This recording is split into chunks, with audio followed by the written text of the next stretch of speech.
Well, multiple attempts to end the conflict and bring peace have failed to end the conflict in Africa's youngest nation. Most peace deals have been violated in a matter of days, if not hours. Here's a look at those broken deals since 2013. In January 2014, South Sudan warring parties signed a ceasefire deal hailed as the first step towards ending the conflict.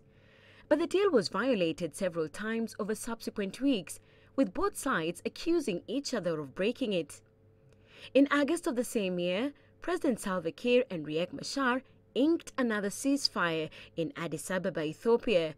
Part of the deal was to form a unity government in 45 days. That deadline was never reached. In February 2015, another ceasefire deal and a deadline set for March for a final peace deal and establish a transitional government. In August 2015, under intense international pressure, Kiir signed a peace deal he called a reward for rebellion. But by December, the peace deal was violated and low-level fighting continued in northern and southwestern parts of the country. In April 2016, Riek Machar finally returns to Juba and was sworn in as first vice president in a new unity government. He was sacked barely 2 months later following more fighting, and Machar went into exile in South Africa. In December, a UN commission warned that ethnic cleansing was taking place in several parts of the country. President Kiir denies the accusations. In February 2017, famine was declared in parts of South Sudan. The UN called the catastrophe entirely man-made and one that could have been avoided. In May 2017, President Kiir unilaterally declared a ceasefire and launched a process of national dialogue. That process has taken more than a year. It is hoped this latest peace deal lasts for the sake of South Sudan's people. Susan Mongeli, CGTN. Well, for more analysis on this, we are now joined in the studio by John Gatchier. He is a veteran journalist and expert on South Sudan's affairs. Thank you very much for joining us. Thank you. What makes this deal different? There have been so many. Yeah, well, perhaps it's the venue, that's one. But for me, the most perhaps interesting thing for me is that the public, the reaction in Juba, the reaction within the region is that people are rather, they've had this before. Not to dampen the spirit, I will be very cautiously optimistic. But there is one thing for me perhaps that stands out, that the two countries that are guarantors, that is Sudan and Uganda, they, both Uganda and Sudan, have had a lot of leverage, possibly, and they can, if they apply themselves sufficiently, be able to rein in and perhaps keep the parties, close to the peace agreement. Will that happen? That is another matter.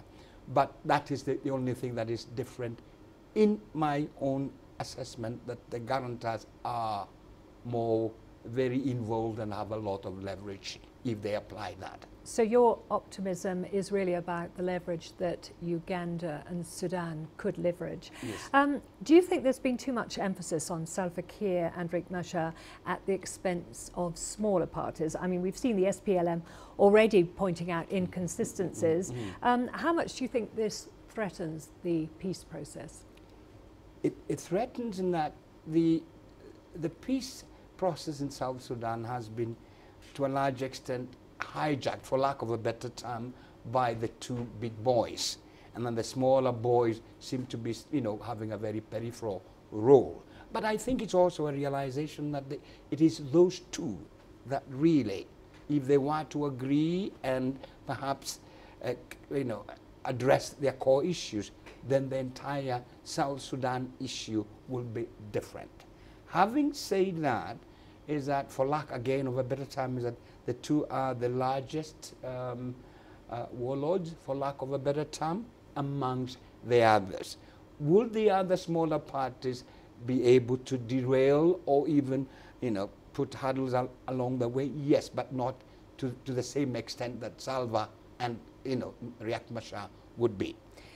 Let's talk a bit about the role that regional bodies such as IGAD and the East Africa Community, the role that they can play. Do you think they can possibly ensure the deal holds? We've already talked about the guarantors, Uganda and Sudan. What can these regional bodies do you think? Karen, it's incumbent on IGAD, because if Sudan explodes even further, the immediate ramification impact is almost certain to be felt in Ethiopia, in Kenya. And let's put it in the context that with the proliferation of small arms, there are more than possibly 10 million light weapons floating around in this region, and nearly half of those are within South Sudan.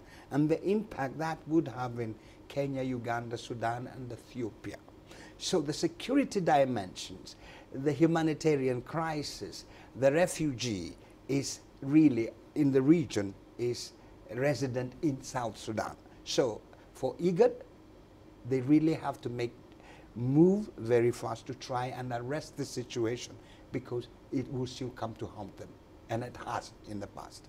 Well, you've talked about arms there floating around in the region. President Salva Kiir, he's previously blamed external forces for the failure of the deals to hold. Has this been addressed?